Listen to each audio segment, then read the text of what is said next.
Karnataka TV ಜನಪರ ನ್ಯಾಯಪರ.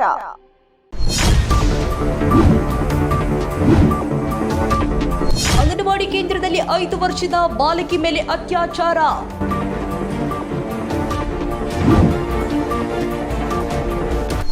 ಕೇರೂರು ಸಮೀಪ ಮತ್ತಿಗಟ್ಟೆ ಅಂಗನವಾಡಿಯಲ್ಲಿ ಆಘಾತಕಾರಿ ಘಟನೆ. ಅಂಗನವಾಡಿಯ ಸಹಾಯಕಿಯ ಮಗನಿಂದಲೇ ನೀಚ ಕೃತ್ಯ.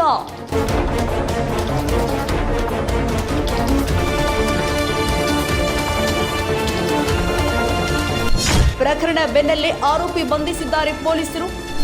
ಬಾಲಕಿಗೆ ಕೌನ್ಸೆಲಿಂಗ್ ನಡೆಸಿ ಅತ್ಯಾಚಾರ ದೃಢಪಡಿಸಿದ ಮಕ್ಕಳ ಸಂರಕ್ಷಣಾ ಇಲಾಖೆ.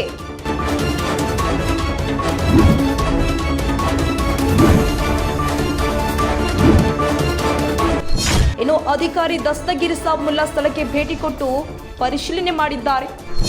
ಅಂಗನವಾಡಿಯಲ್ಲಿ ಮಕ್ಕಳ ಸುರಕ್ಷತೆಯ ಬಗ್ಗೆ ಇದೀಗ ಗಂಭೀರ ಪ್ರಶ್ನೆಗಳು ಉದ್ಭವವಾಗ್ತಾ ಇರುವಂಥದ್ದು. 18 ವರ್ಷದ ಭಾಷಾ ಸಾಬ್ ಹುಸೇನ್ ಸಾಬ್ ವಾಲಿಕರ ಬಂಧಿತ ಆರೋಪಿ.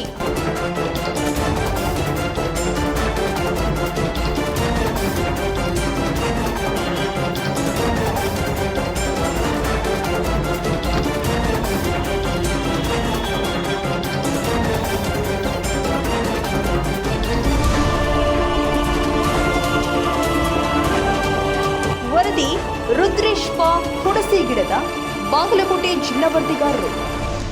ನೀವಿನ್ನ ನಮ್ಮ ಚಾನಲ್ ಸಬ್ಸ್ಕ್ರೈಬ್ ಮಾಡಿಲ್ಲ ಅಂದ್ರೆ ಈ ಕೂಡಲೇ ಲೈಕ್ ಮಾಡಿ, ಶೇರ್ ಮಾಡಿ, ಸಬ್ಸ್ಕ್ರೈಬ್ ಮಾಡಿ, ತಪ್ಪದೆ ಬೆಲ್ ಐಕಾನ್ ಕ್ಲಿಕ್ ಮಾಡಿ.